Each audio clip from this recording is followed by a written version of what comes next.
안녕하세요.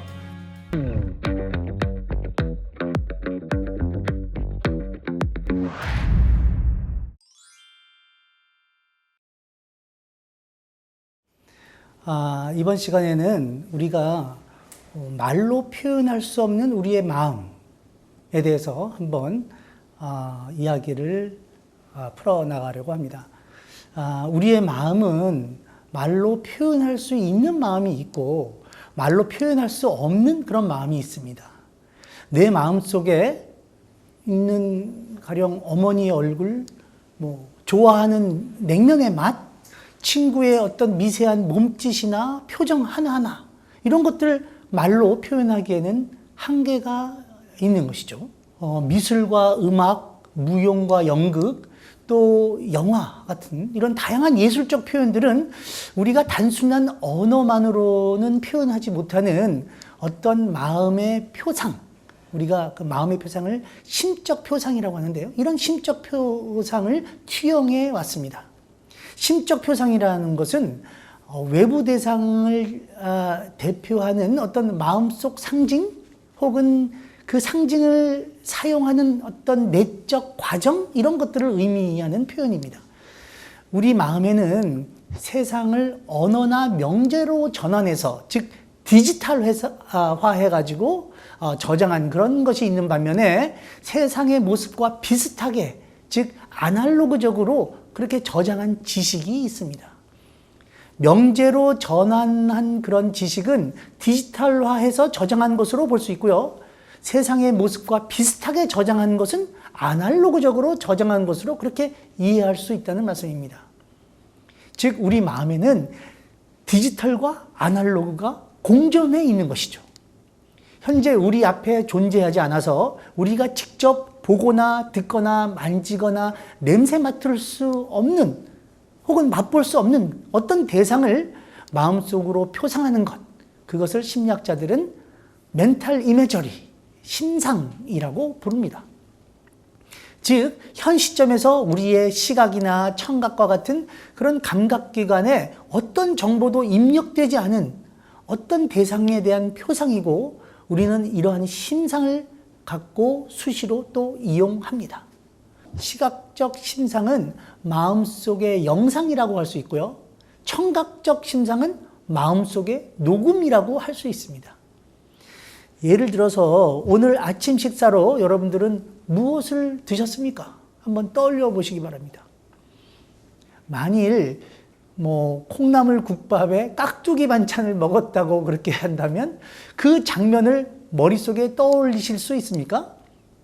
깍두기가 어떤 반찬 그릇에 어떻게 놓여 있었고 또 그 냄새와 맛을 떠올리실 수 있나요? 그리고 그 깍두기를 깨물었을 때 들렸던 그 소리도 마음속으로 떠올리실 수 있습니까? 이런 감각적 표상들이 바로 심상인 것입니다. 그리고 심상은 여러분이 전혀 경험한 적이 없는 그런 일들에 대해서도 이용할 수 있습니다. 자신의 이마 위에 눈이 하나 더 있다면 어떤 모습일지 한번 상상한다든가 혹은 한 번도 가본 적이 없는 밀림 속을 본인이 탐험하는 어떤 장면을 여러분들 아마 대부분은 상상하실 수 있을 것입니다. 그래서 새로운 예술 작품이 탄생하고 또 새로운 디자인 상품이 나오는 것이죠. 그렇다면 우리는 어떻게 심상을 만들어서 저장하고 사용할까요? 여전히 많은 인지심리학자들이 연구해왔고 또 현재도 연구하고 있긴 하지만 분명한 건 이미지는 언어와는 다른 혹은 추가적인 부호화 인코딩이라고 하는 부호화 과정이 개입된다는 것이고요. 심상을 형성할 때 실제로 우리가 지각하는, 즉 보거나 듣거나 하는 그런 뇌 영역이 함께 사용되고 있다는 점입니다. 즉 우리 마음속에 상상하면서 보는 것이나 실제로 눈을 뜨고 보는 것이나 같은 뇌의 영역이 작용한다는 것입니다. 가령 우리가 보는 과정은 여러분이 직관적으로 생각하시는 것처럼 그리 간단하지만은 않습니다. 예를 들면은 여기 자 보세요. 휴대폰이 있습니다. 여러분은 이 휴대폰을 보시면서 보는 즉시 그것이 이게 검은색, 네모, 그리고 이게 어디에 있다? 이 크기가 크다, 작다? 뭐 이런 것들을 즉각적으로 아시는 거죠. 하지만 여러분들의 뇌에서는 사실 이것의 색, 또 형태, 위치, 혹은 움직임, 이런 이 하나의 대상이 갖고 있는 다양한 시각적 특징들, 이런 것들을 다 우리 뇌에서는 따로따로 처리를 하고 또 그것을 다시 합치는 이런 아주 복잡한 과정을 거치게 됩니다. 예를 들면 우리 시각정보 처리의 경로는 처음에 그 여러 가지 빛의 얼룩들이 우리 눈을 통해서 우리 뇌로 전달이 되겠죠. 근데 그 1차적인 시각 정보들은 우리 뇌에서 이 후두엽이라고 하는 이 뒤에 시뇌라는 곳이 있습니다. 이 시뇌로 전달이 됩니다. 네, 모든 정보들은 눈으로 들어와서 시각 정보들은 들어와서 시뇌, 비주얼 코텍스라고 하는 이 시뇌로 전달이 되고요. 이 시뇌에서 크게 두 개의 경로로 또 그 정보들이 전달이 되는데 그 대상의 형태 이런 것들은 이 측두엽, 후두엽에서 이 측두엽으로 가는 무엇 경로로 전달이 되고요. 그 형태나 색 같은 것은 이 무엇 경로로 가고 그 다음에 그 대상의 위치 또 움직임 이런 정보들은 두정엽이라고 하는 곳 우리가 그것을 어디 경로라고 부르는데요. 어디 경로로 이렇게 전달이 됩니다. 아주 복잡하죠. 사실은 우리가 직관적으로 어떤 것을 딱 보면 그것이 무엇이고 어디에 있다. 이걸 여러분들은 너무도 쉽게 알지만 가령 여러분들이 인간처럼 어떤 대상을 보고 인식하는 AI, 로봇을 만든다라고 생각한다면 도대체 인간이 어떻게 사물을 보고 인식하는지 그것을 알아야 쉽게 인간과 유사한 로봇을 만들 수 있지 않겠습니까? 근데 사실은 우리는 너무도 쉽게 어떤 대상을 보고 무엇인지 알지만 우리가 그것을 어떻게 아는지는 그동안 우리 인류는 알지 못했습니다. 마치 여러분들이 자동차를 내가 운전하고 사용하는 거는 알지만 그 자동차의 복잡한 구조나 어떤 식으로 회로가 연결되어 있고 무슨 일이 그 안에서 일어나는지 잘 몰라도 자동차를 사용하시는 것처럼 사실 여러분들의 뇌에서는 아주 복잡한 일들이 일어나는데 그걸 전혀 모르는 상태에서 이 뇌를 그냥 사용하고 계신 것이었죠. 만약에 우리의 모든 정보를 받아들이는 이 시뇌가 손상이 되면 어떤 일이 벌어질까요? 눈은 멀쩡해도 여러분들 눈으로 들어오는 모든 정보가 볼 수가 없게 되는 것이죠. 시뇌가 손상이 되면 볼 수가 없게 됩니다. 가령 오른쪽 시뇌가 손상되면 왼쪽에 있는 것들이 안 보이게 되죠. 왼쪽 시뇌가 손상되면 오른쪽에 있는 것들이 다 보이지 않게 됩니다. 그리고 오른쪽 두정엽, 이 어디 경로가 손상됐을 때에는 어떤 일이 벌어지냐면 왼쪽에 보이는 것들에 대해서 의식에서 사라지는 일들이 벌어집니다. 제가 오른쪽 시뇌가 손상되면 어떤 일이 벌어진다 그랬죠? 오른쪽 시뇌가 손상되면 왼쪽에 있는 것들이 보이지가 않습니다. 그렇지만 이 손상된 환자의 경우 왼쪽을 못 본다는 것을 본인이 압니다. 의식적으로 알아요. 그래서 가령 식사를 이렇게 딱 갖다 드렸을 때 반찬을 오른쪽에 있는 것도 왼쪽에 있는 것, 비록 왼쪽에 있는 것 잘 안 보이지만 다시 고개를 돌려서 이렇게 드십니다. 다 오른쪽에 있는 거 왼쪽에 있는 거 다 드세요. 그런데 문제는 오른쪽 두정엽 쪽, 이 어디 경로가 손상된 환자는 식탁을 이렇게 갖다 드리면 왼쪽에 있는 것들에 대해서 본인이 못 본다는 것 자체를 의식하지 못해요. 의식에서 사라지는 겁니다. 그래서 왼쪽에 있는 반찬은 못 드시고 오른쪽에 있는 것만 드시는 거죠. 완전히 달라지는 겁니다. 의식이 있느냐 없느냐의 차이가 되는 것이죠. 이렇게 시각적으로 볼 수 없는 어떤 한쪽을 시각적으로 볼 수 없는 분들이 그렇다면 과연 눈을 감고 상상해 보라고 했을 때에도 오른쪽 두정엽이 손상된 그런 환자의 경우 왼쪽을 전혀 상상하지 못할까? 이런 질문들을 할 수 있는 거죠. 네. 오른쪽 두정엽이 손상된 이런 편측 무시증 환자에게 예전에 익숙한 장소를 머릿속에 떠올려 보라고 하고 보이는 것들을 얘기해 보라고 하면 어떻게 될까요? 예를 들면 연세대학교 이 신촌 캠퍼스를 너무나도 잘 알고 있는 어떤 분이 있다고 합시다. 그리고 연세대학교 정문으로 이렇게 들어오면 이 백양로라고 불리는 이런 중앙의 길이 저 언덕우드 동상과 그 본관까지 쭉 이어져 있고요. 그 길을 중심으로 좌우에 여러 건물들이 있습니다. 교문을 딱 들어오면 오른쪽에는 백준영 기념관, 뭐 그 너머로 학생회관이 건물이 보이고요. 왼쪽에는 공대 건물, 독수리상, 도서관 이런 건물들이 보입니다. 연세대학교에서 오래 근무하신 분이라면 정문에서 저 멀리 언더우드 동상 쪽을 바라보며 서 있다라고 상상했을 때 눈에 어떤 건물이 보이는지를 얘기해 주세요 라고 하면 조금 전 제가 말씀드린 그런 좌우의 건물들을 모두 얘기하실 수 있을 겁니다. 하지만 오른쪽 두 정옆에 어디 경로, where pathway라고 하는데 이 어디 경로가 손상되면 왼쪽 공간을 상상할 수 없게 되고 따라서 왼쪽에 있는 건물들에 대해서는 전혀 보고할 수 없게 됩니다.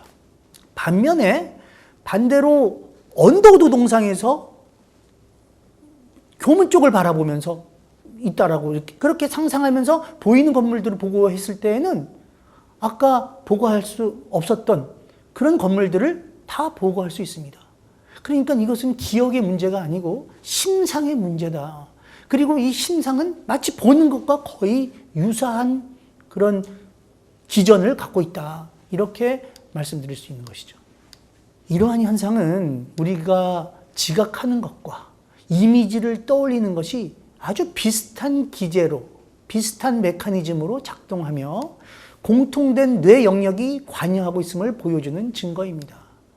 또한 펑셔널 MRI, 이 기능적 자기 공명 영상 기법을 이용한 최근 뇌 영상 연구들에서도 우리가 실제로 지각할 때와 또 이미지를 상상할 때 유사한 뇌 영역이 활성화됨을 보이고 있으며 또 심지어 무엇을 상상했는지, 가령 뭐 수평선을 상상했는지 혹은 수직선을 상상했는지 이런 것들을 시각 영역을 담당하고 있는 뇌, 고기를 보면은 그 활성화 패턴을 갖고 이 사람이 지금 무엇을 상상하고 있다라는 것도 지금 알아낼 수 있게 된 것이죠.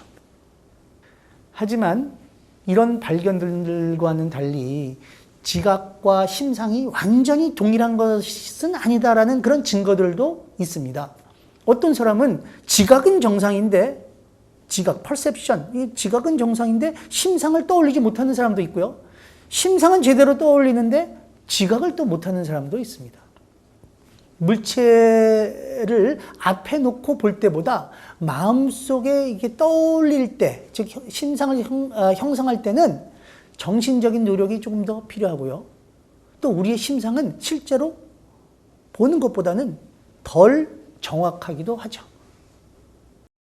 우리의 심상은 실제로 보는 것보다는 덜 정확하기도 하죠.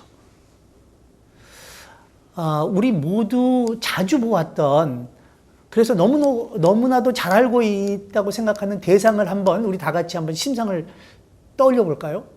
예를 들면 뭐 우리나라 500원짜리 동전 여러분들 다 알고 계시죠? 너무도 자주 보셨던 500원짜리 동전 여러분 눈앞에 있다라고 상상해 보십시오.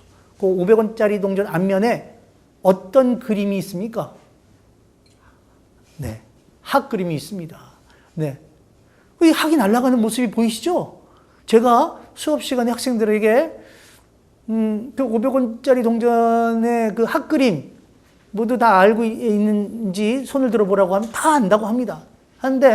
그런데 이제 그 학의 그림이 이 오른쪽으로 날아갑니까? 아니면 왼쪽으로 날아갑니까? 네? 어느 쪽으로 날아가죠? 제가 어느 쪽인지 한번 오른쪽 손 들어봐라, 왼쪽 손 들어봐라. 학생들 반반이 손을 들어요. 그 무슨 말이냐? 모른다는 겁니다. 정답이 뭐 A 아니면 B인데 반반씩 나온다. 모른다는 거거든요. 대부분 모른다는 뜻입니다. 한번 다음 제가 과제를 한번 드려보겠습니다. 여러분들 자신이 사는 아파트 혹은 본인이 아파트에 살고 있지 않다면 뭐 자신이 다니는 회사나 뭐 자주 가는 건물 한번 상상해 보세요. 자신의 아파트 여러분들 엘리베이터 그 엘리베이터에 보면 그 엘리베이터에 그 1층, 2층부터 해가지고 뭐 몇 층까지 단추 배열들이 있죠. 판넬들이 있을 겁니다. 하루에 아파트에서 밖으로 한 번 정도 가면 하루에 2번은 저 최소한 봅니다. 왜냐하면 그 버튼을 눌러야 되니까. 그 버튼 여러분들 배열, 어디에 닫힘이 있고 열림이 있고, 그 아파트 여러분들이 살고 있는 아파트 엘리베이터 단추의 배열 한번 그려보십시오. 지금 이 강의 듣는 것을 멈추시고 한번 그려보십시오. 그리고 밖에 나가셔서 얼마나 여러분들이 정확하게 그렸는지 한번 비교를 해보시기 바랍니다. 여러분들 그 매일 집에만 있는 분들이 아니라면 적어도 승강기의 모양을 하루에도 2번 이상은 봤을 테고, 같은 아파트에 3년 이상 살았다 그러면 1000번 이상은 봤을 것입니다. 여러분들 중 몇 %나 정확하게 그릴 수 있을까요? 이 비슷한 질문을 미국 로스앤젤레스에 있는 캘리포니아 대학, UCLA의 그 심리학자들이 비슷한 질문을 이 교직원들 또 대학원생들 뭐 이런 사람들한테 했습니다. 자신들 이제 학과가 있는 그 8층 건물의 엘리베이터 오랫동안 사용했던 그런 교수와 교직원, 대학원생들을 대상으로 해서 이렇게 조사했는데, 그 엘리베이터 버튼 배열을 비슷하게 그린 사람들 16%에 불과했다는 것을 발견했습니다. 그리고 완전히 동일하게 그린 사람은 한 명도 없었습니다. 네, 동전처럼 너무나도 익숙한 모양을, 그리고 엘리베이터 버튼처럼 하루에도 여러 번 보는 그런 대상을 이처럼 정확하게 기억하지 못하는 이유는 무엇일까요? 우리는 필요한 정보에는 민감하지만 필요하지 않은 정보에는 둔감하기 때문에 그렇습니다. 500원 동전이라는 것만 알면 되는 것이지 학이 어느 방향으로 날아가는지, 이거 500원짜리 동전을 구별할 때 중요한 정보가 아니기 때문에 그렇죠. 엘리베이터 버튼도 마찬가지입니다. 그 배열 역시 자신이 가려고 하는 층수를 보고 누르면 그만이지, 다른 층의 청소들이 어디에 있는지 알 필요 있습니까? 특히 우리는 자신의 집 엘리베이터만 타는 것이 아니고 직장이나 혹은 뭐 병원에 갈 때, 백화점 갈 때 엘리베이터 타게 되죠. 근데 그 타는 엘리베이터마다 각기 다른 층수가 있고 그 배열 역시 가지각색입니다. 그래서 자신의 집 엘리베이터 버튼의 배열을 기억하는 것 자체가 서로 간섭을 일으키고 불필요한 정보일 수 있기 때문에 그렇습니다. 동전이나 엘리베이터 버튼의 예는 우리가 어떤 정보를 반복적으로 보고 듣는 것만으로 기억력을 높이는 것이 아니라는 점을 시사해 줍니다.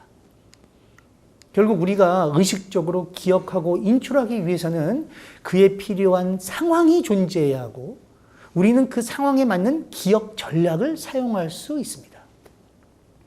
UCLA 심리학자들의 연구에서 또 다른 재미있는 발견은 자신의 사무실이 있는 층의 버튼을, 그 버튼의 층수를 모두 지우고 그 배열만 있는 상태에서 눌러보라 그러면 많은 사람들이 잘 누르는 것을 발견했습니다. 그 잘 그리지는 못하는데 그 버튼 배열만 보고 거기에 있는 숫자 다 지운 다음에 자신이 가는 사무실 층 한번 눌러보세요. 그럼 탁 잘 누른다는 거죠. 근데 이러한 것은 우리가 여러분들 컴퓨터 자판 이용해서 타이핑 할 때 자음, 미음, 뭐 니은, 히읗 이런 거 어디에 있는지 한번 얘기해보라. 그럼 잘 못하시겠죠. 뭐 우, 오, 아 어디 있는가? 어디 있지? 그런데 만약에 여러분들이 그 낮자가 들어간 문화를 쳐봐라. 문화. 그럼 여러분들 이렇게 치면 되지. 그러니까 미음이 여기 있구나. 여러분들 쉽게 알 수 있죠. 그러니까 문화라는 단어를 자판으로 치는 걸 상상하면 우리의 손가락의 위치를 통해서 더 쉽게 자판에서 각 낮자의 위치를 알 수 있는 그런 이치하고 비슷한 겁니다. 즉 우리의 손가락 동작과 연합된 무의식적 지식의 도움을 받는 것입니다.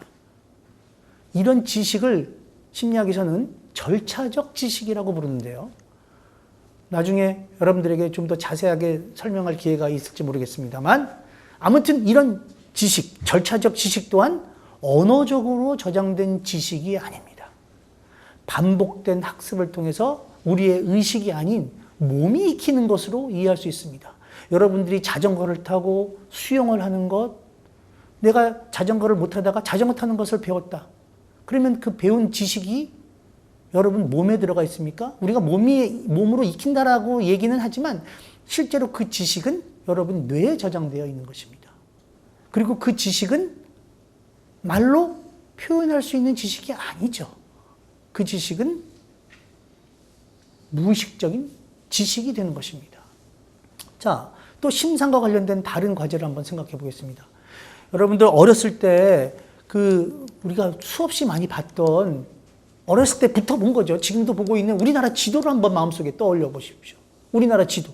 자, 우리나라 지도에서 제가 5개의 그 도시를 한번 말씀드릴 텐데, 가나다 순으로 이 5개의 도시 중에 어디가 가장 동쪽에 있고, 그 다음이 있고, 그 다음이 있고, 그래서 어떤 게 가장 서쪽인가? 자, 동쪽부터 한번 쭉 얘기해 보세요. 근데 제가 5개의 도시를 말씀드리겠습니다. 자, 강릉, 부산, 서귀포, 서울, 평양. 자, 5개의 도시. 강릉, 가나다 순으로 말씀드린 거예요. 강릉, 부산, 서귀포, 서울, 평양. 자, 어디가 가장 동쪽입니까? 그 다음에 어디가 동쪽이죠? 그 다음에 어디? 자. 여러분들이 적은 그 도시 순서 한번 적어보시면 여러분들이 생각한 그 도시 순서에서 서로 인접해 있는 도시 쌍 중에 가장 동서로 떨어져 있는 도시의 쌍은 또 무엇일까요? 이제 여러분들이 한번 적은 도시 그거를 보시고 여러분 지도를 한번 확인해 보세요. 지도. 그리고 다 맞았는지 한번 확인해 보십시오. 여러분들 어디가 가장 동쪽이라고 생각했어요? 어떤 분들은 강릉.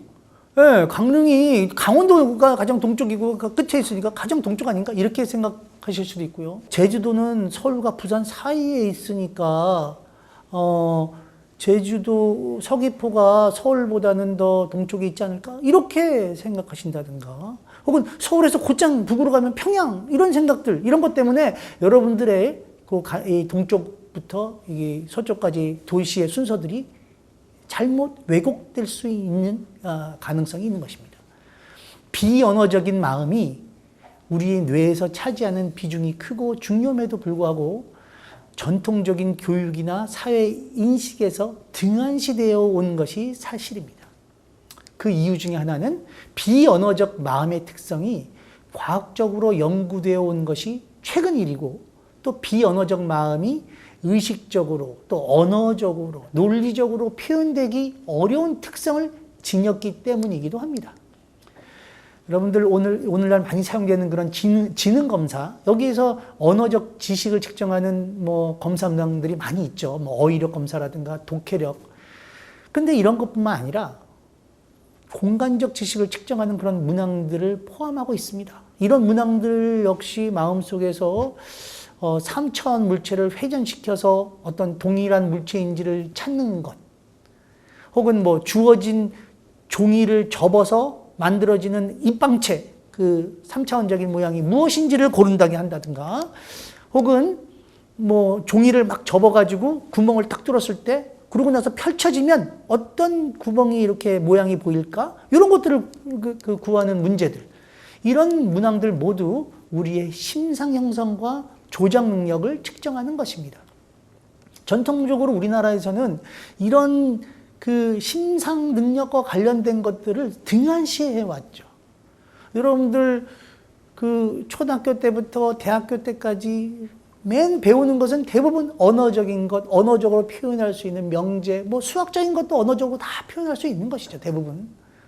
그렇지만 실제로 우리가 사는 세계는 어떻습니까? 심상을 이용해서 풀어야 될 문제들이 사실은 많이 있습니다. 치과 의사들에게 공간적 능력이 사실은 필수적인 것이죠. 그러니까 언어적인 것만 열심히 공부해가지고 치과 대학에 가서 실제로 이에 어떤 그 구멍을 뚫었을 때 어디로 연결되고 이런 감각이 없는 분들이 치과 의사를 하면 어떻게 되겠습니까? 큰일 나는 거죠. 그리고 이런 공간 지능은 비행기를 조종한다든가, 조각가라든가, 건축가, 또 외과 수술을 하는 의사, 또 새로운 무엇인가를 창조하는 것, 스마트폰을 창조하고 가상 공간을 창조한다든가 디자인하는 이런 많은 직업군에 매우 중요한 지식인 것입니다. 어휘력이나 독해력과 같은 언어적 지식이 훈련을 통해서 향상되는 것처럼 공간 능력이나 비언어적 능력도, 또 그러한 비언어적 지능도 훈련을 통해서 향상 가능합니다.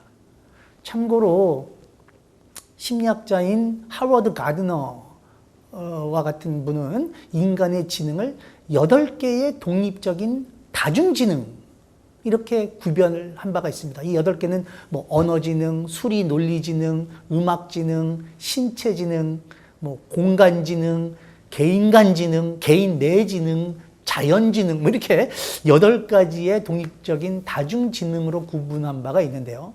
이런 구분이 뭐 대중들에게는 매력적으로 들리긴 하지만 사실은 과학적인 근거는 좀 부족하다는 비판을 받고는 있습니다. 인지심리학자에게 최근에 많은 연구들은 우리가 감각적으로 많은 경험을 하면 지각적인 학습이 일어나고 더 나은 수행을 보인다는 것을 밝혀왔습니다. 오랜 훈련을 통해서 영상의학과 의사들은 영상에서 이상 징후들을 잘 찾게 되고 또 여러분들 프로게이머들 있죠. 역시 컴퓨터 화면에서 일반 대중들이 놓치는 아주 잠깐 동안 나타나는 그런 자극들, 시각적인 자극들 이런 것들을 아주 잘 탐지한다는 것을 또 발견했죠. 이러한 능력들 역시 끊임없는 훈련의 결과들인 것입니다. 음악이나 무용 전문가들은 일반인들이 탐지할 수 없는 아주 미세한 소리나 혹은 율동의 차이를 감지할 수 있습니다. 그렇다면 실제로 감각이나 운동기관을 통해서 지속적으로 경험하지 않고 오직 심상만을 사용해서 훈련해도 효과가 있을까요? 2009년에 스위스의 심리학자인 타르타글리아 박사와 그녀의 동료들은 시각적으로 특정한 자극을 마음속에 떠올리도록 훈련한 집단은 그렇지 않은 집단에 비해서 나중에 그 특정 자극을 더 잘 탐지하는 것을 실험을 통해서 증명한 바 있습니다. 심상과 같이 비언어적 마음에 대한 훈련의 중요성을 시사하는 것입니다.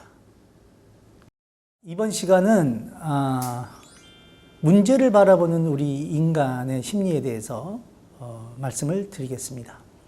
문제 없는 인간은 없습니다. 우리는 과거에도 그랬고 미래에도 그러하겠지만 오늘도 뭐 작고 큰 문제들과 함께 살고 있고 대부분 그 문제들을 해결하고 싶어 합니다. 건강이 안 좋거나 혹은 재정적으로 어렵거나 또는 인간관계가 힘든 그런 개인적인 문제부터 현재 우리가 살고 있는 이 지구촌 전체의 어떤 뭐 바이러스 문제라든가 전쟁과 기근, 뭐 기후 문제 등 우리는 수많은 문제에 포위되어서 살고 있는 것이죠.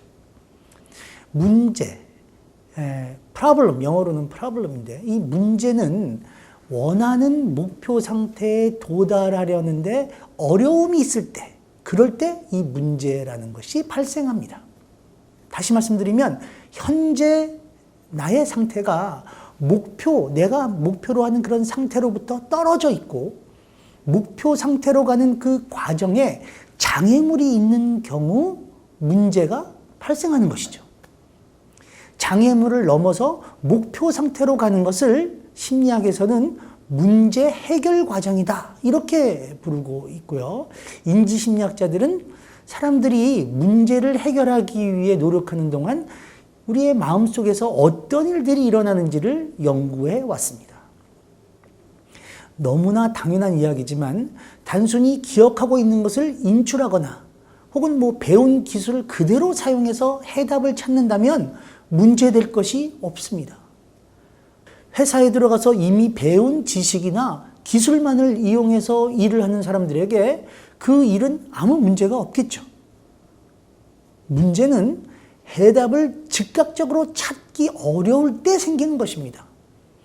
어느 교과서에도 없고 해결을 위한 정해진 방식도 없는 문제에 직면할 때 우리는 경험을 통해서 얻은 지식과 창의적 통찰 등을 총동원해서 그 문제를 해결할 수밖에 없는 것입니다.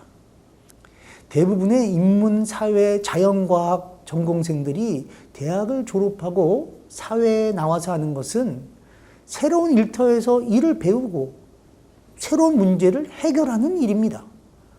어문학이나 철학, 경제학, 사회학, 수학, 심리학 등등 무엇을 전공했든 간에 창업하거나 뭐 공무원 시험을 보거나 대기업에 들어가거나 은행, 방송국, 신문사, 광고회사, 뭐 게임회사, 무역회사 이런 곳에서 일을 할 수가 있는 것이죠. 신문, 방송을 전공해야 기자가 뭐 되고 PD가 되는 것도 아니고요. 경제나 금융을 전공해야만 뭐 은행에서 지점장이 되는 것도 아닙니다. 실무는 대학 졸업 후에 일터에서 배우면 되는 것이고요. 중요한 것은 새로운 문제가 생겼을 때 그 문제를 얼마나 성공적으로 해결하는가, 바로 그것이죠. 가령 은행에서 아주 비싼 예산을 들여서 현금 자동 지급기를 여러 대를 설치했는데 고객들이 잘 사용하지 않는다. 어떻게 해야 되죠?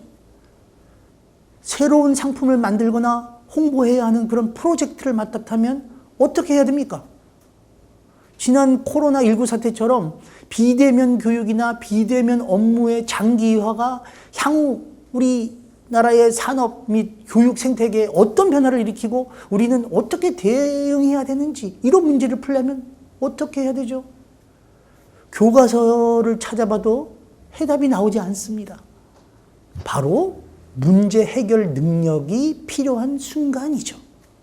그래서 기업에서 사람을 채용할 때 주로 무엇을 봐야 하는지 묻는 경우 저는 그 사람의 문제 해결 능력의 중요성을 강조합니다. 물론 인성도 중요하겠지만요. 아무튼 이 문제 해결 능력이 뛰어난 한 사람이 기업을 살릴 수도 있고 그 기업의 수십 년 미래 먹거리를 만들어낼 수도 있기 때문에 그렇습니다. 반대로 문제 해결 능력이 없는 사람을 둔 조직은 그 자체가 문제가 될 수 있습니다. 자, 문제는 어디에나 있습니다. 다만 문제의식이 있느냐 없느냐의 차이만 있을 뿐입니다. 문제는 다양한 방식으로 나타납니다.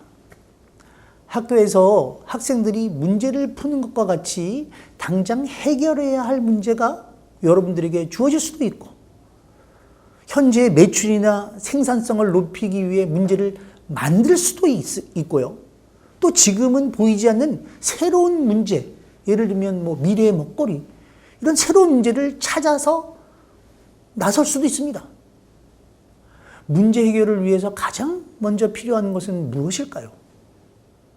다소 엉뚱하게 들리실 수도 있지만 문제 해결의 첫걸음은 문제가 있다는 것 자체를 인식하는 것입니다. 문제는 제가 전에 말씀드린 것처럼 현재 상태가 목표 상태로부터 떨어져 있고 목표 상태로 가는 과정에 장애물이 있는 경우 발생한다고 말씀드렸죠.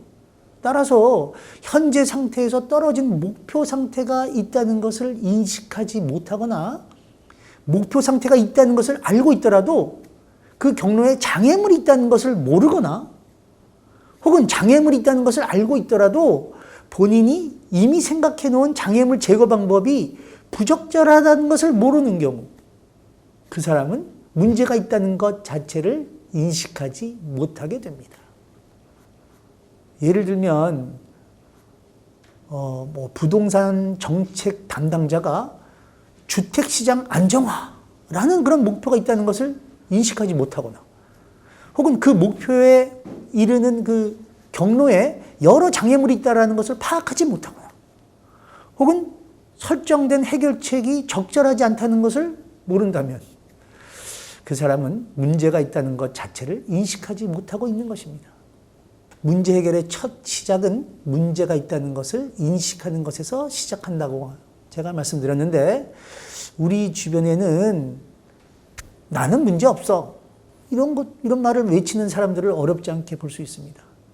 그것이 자신감의 표현이고 또 뭐 위안의 표현이라면 당장 과제를 수행할 때 도움이 될 수는 있습니다.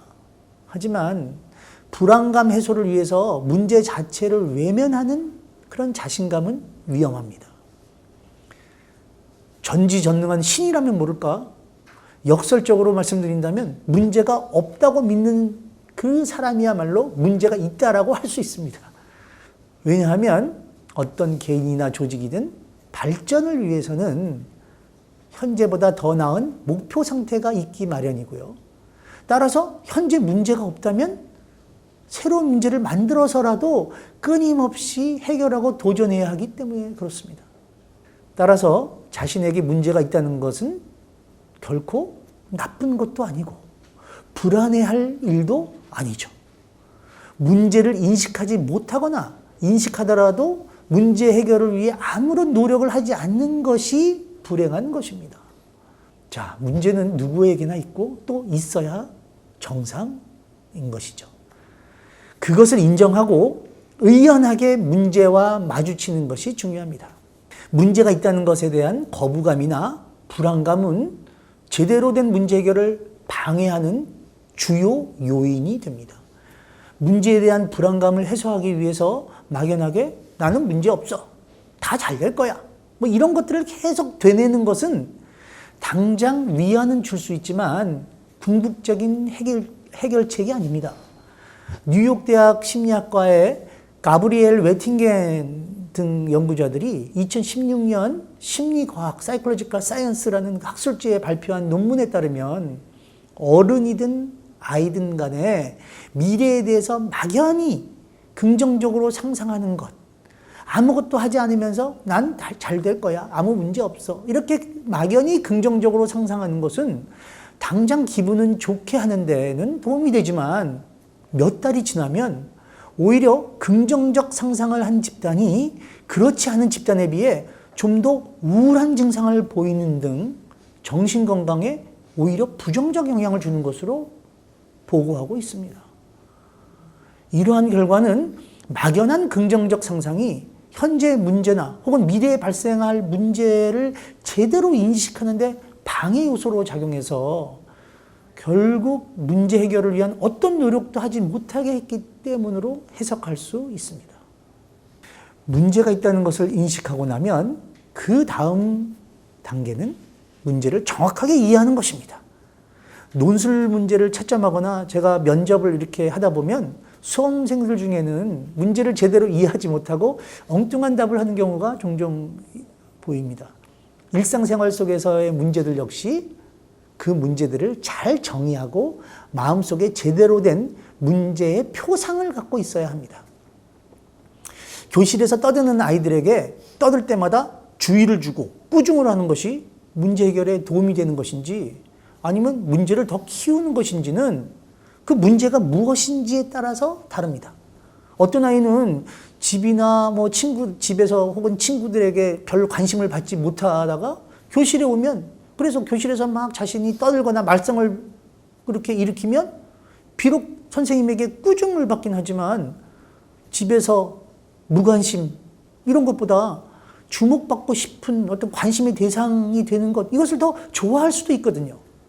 그런 아이에게는 떠들 때 야단치고 주의를 주고 그 아이에게 관심을 주면 오히려 그 아이는 계속 떠드는 행동을 계속할지도 모릅니다.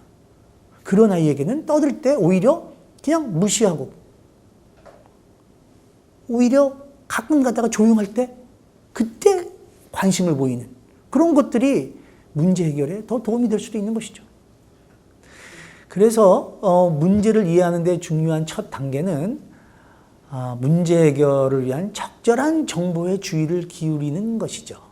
효과적으로 문제를 푸는 사람들은 어떤 정보가 중요하고 어떤 정보가 중요하지 않은지를 판단해서 그 주의 자원을 적절하게 사용합니다. 이때 어떤 문제가 본인이 싫어하거나 혹은 처음부터 거부감을 갖는 분야라면 예를 들면 나는 수학 문제 싫어 이런 어떤 거부감 이러한 정서나 선입견이 우리의 주의를 분산시켜서 문제 이해에 방해를 줄 수 있습니다. 그런 정서나 생각을 억압하는데 주의 자원을 낭비해서 실제 문제 해결 능력이 떨어질 수도 있습니다. 우리가 갖고 있는 편견이나 고정관념은 그것의 피해가 직접적으로 눈에 보이지 않는다고 해도 그 편견의 대상이 되는 사람들은 이미 많은 문제 해결 과정에서 핸디캡을 갖게 됩니다. 예를 들면 성에 대한 어떤 고정관념이 높은 그런 국가일수록 남학생들의 수학 점수가 여학생보다 높다는 그런 연구 결과가 있는데요. 이런 연구 결과는 고정관념이 실제 문제 해결에도 영향을 주고 있음을 시사하는 것입니다. 문제 해결을 위해서 문제에 집중해야 할 우리의 주의의 자원을 그런 고정관념으로 인해서 어떤 불안감, 부정적 생각들 이런 것들이 훔쳐가는 거죠. 빼앗아가는 거. 그런 일이 벌어지는 것입니다. 문제가 있다는 것을 정확하게 인식하고 문제 이해를 위해서 부정적 생각이나 불안을 극복하고 중요한 정보에 주의를 기울였다면 문제 해결을 위한 적절한 전략들을 이제 찾아봐야 합니다. 성공적인 문제 해결을 위해서 우리가 알아야 할 것은 무엇이고 또 어떤 오류를 피해야 할까요? 우리를 둘러싼 문제들은 크게 두 가지입니다. 해결할 수 있는 문제와 해결할 수 없는 문제. 네, 간단하죠. 수능 시험에 나오는 문제들은 답이 있는, 해결할 수 있는 문제들이죠. 하지만 일상생활에서 우리가 부딪히는 문제들 중에는 해결할 수 없는 문제도 있고 또 해결되기 전까지는 해결 가능성을 알 수 없는 문제들도 있습니다. 자, 여러분들에게 그림 1과 같은 가로 8칸, 세로 8칸에 총 64개, 즉 64개의 정사각형으로 된 그런 판이 놓여 있다라고 한번 가정해 보겠습니다. 그리고 같은 크기의 이 정사각형 2개로 된 타일 조각이 32개가 있습니다. 이 타일을 깨지 않고 이것을 회전하거나 혹은 움직여서 여러분들 앞에 놓여 있는 이 64개의 정사각형 판에 모두 덮을 수 있습니까? 덮을 수 있죠? 네. 여러분들 아마 쉽게 그렇다. 정답을 알 것입니다. 자, 그렇다면 이 64개의 정사각형 판에서 2개 정사각형을 지워서 이 2개의 정사각형이 사라진 그림 2와 그림 3의 경우는 어떻습니까? 31개의 타일 조각으로 이 사라진 2개의 칸을 제외한 나머지 62개의 칸 모두 덮을 수 있을까요? 자, 제 강의를 한번 잠깐 멈춰보시고 이 문제를 한번 먼저 풀어보시고 한번 여러분들 스스로 대답을 해보시기 바랍니다. 이런 문제를 처음 보신 분이라면 이 가상의 타일 조각을 이리저리 이렇게 움직여 보면서 또 혹은 그려보면서 다양한 시도를 하셨을 것으로 보입니다. 그리고 어떤 것은 되고 또 어떤 것은 잘 안 되는 경험을 하셨을 거예요. 31개의 타일로 62개의 이 정사각형 칸을 모두 덮는 것이 우리의 목표 상태라면 어떤 문제는 이 목표 상태로 갈 수 없는 해결 불가능한 문제입니다. 이 문제 해결 과정에서 어떤 문제가 해결 가능한 것인지 혹은 해결 불가능한 것인지를 아는 것은 매우 중요합니다. 왜냐하면 우리의 시간과 노력 등등 우리 제한된 자원을 해결 가능한 문제에 좀 더 집중시킬 수 있기 때문에 그렇습니다. 62개의 정사각형을 타일로 채우는 이런 문제는 과거 인지심리학자들이 연구해서 사용한 바 있는 귀 없는 체스판 문제에서 제가 조금 변형시킨 것입니다. 그림 4와 같이 64개, 64개의 정사각형으로 이루어진 체스판에서 양쪽 모서리, 이 대각선 그 모서리에 있는 2개의 칸을 제거해서 총 62개의 정사각형으로 된 이 귀 없는 체스판을 31개의 타일로 모두 덮을 수 있을지 한번 여러분들 다시 생각해 보시기 바랍니다. 물론 강의를 잠깐 멈추고 하셔야 되겠죠. 그리고 이 문제를 풀었다면 앞에 그림 2와 그림 3 문제에서 각 그림을 체스판이라고 생각하시고 또 다시 문제를 한번 풀어보시면 여러분들에게 조금 더 도움이 될 수도 있습니다. 자, 우리가 어떤 문제를 해결하기 위해서는 문제를 정확하게 이해하고 표상하는 것이 중요합니다.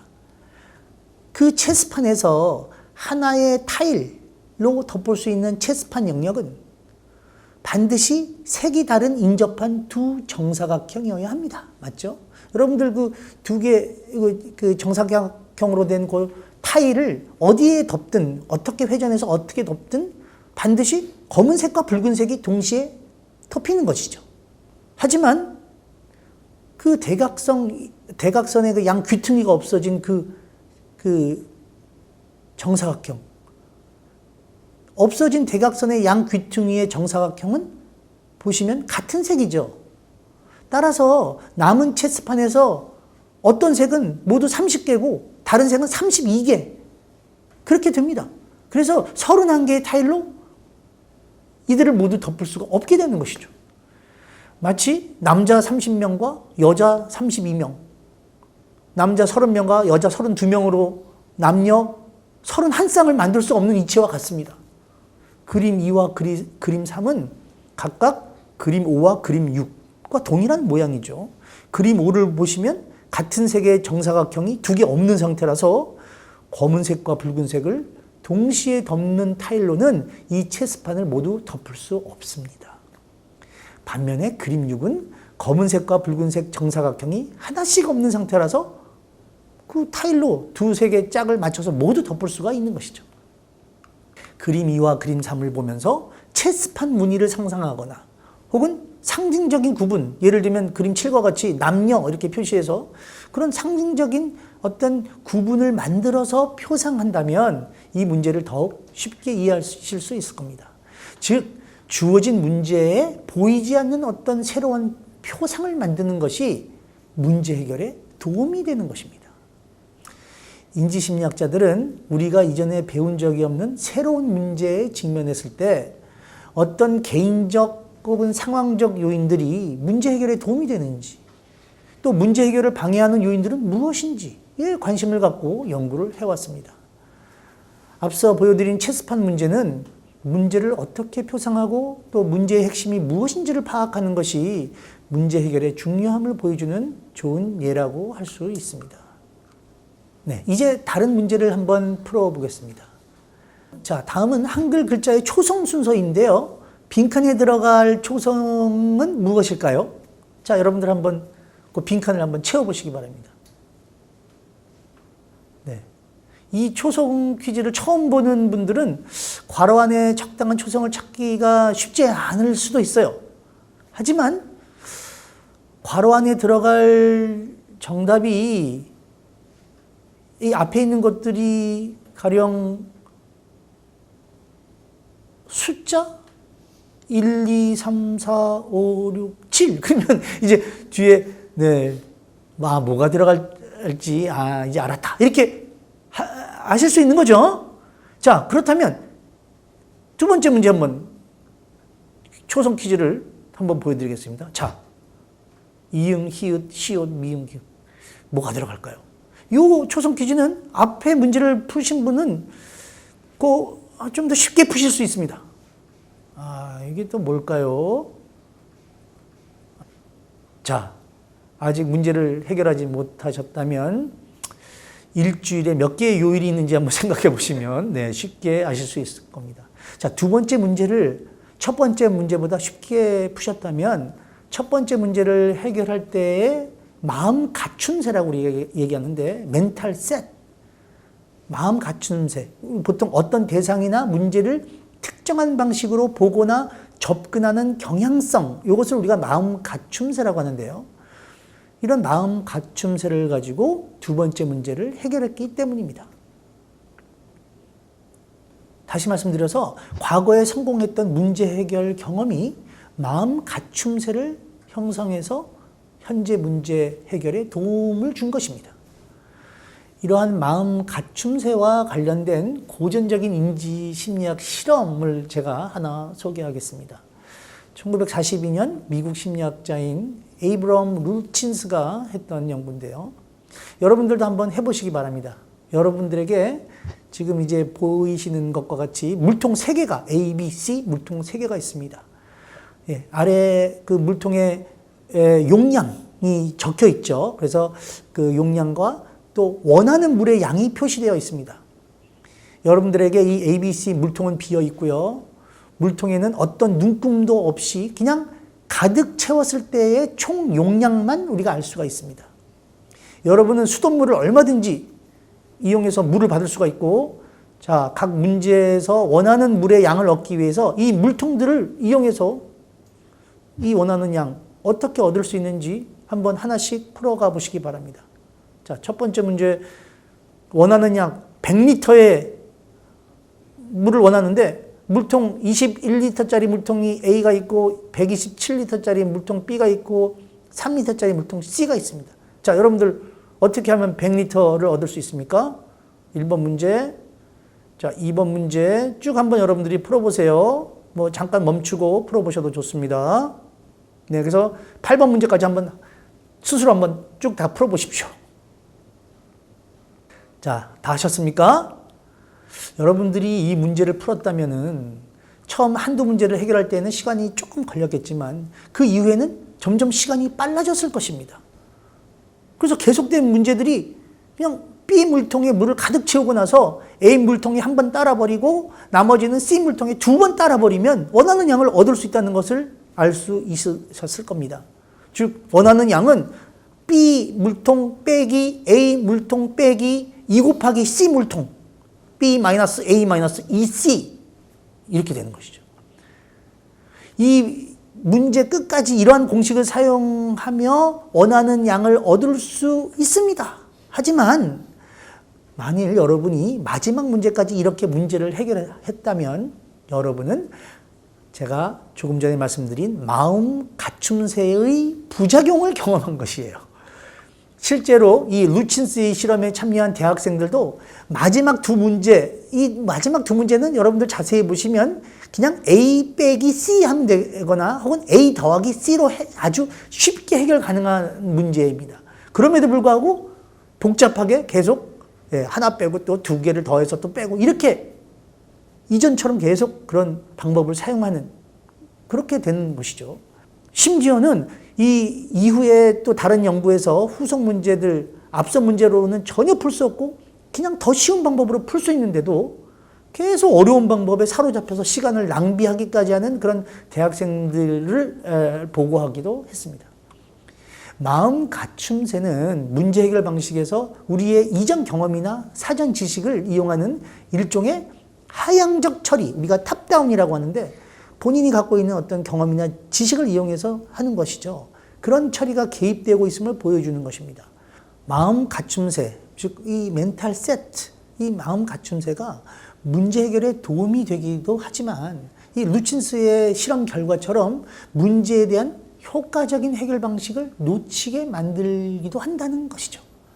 우리의 기존 경험이나 지식 혹은 자신도 모르게 만들어 놓은 그런 규칙이 때로는 새롭고 창의적인 문제 해결 방식을 못 보고 지나치게 만들 수도 있다는 말씀입니다.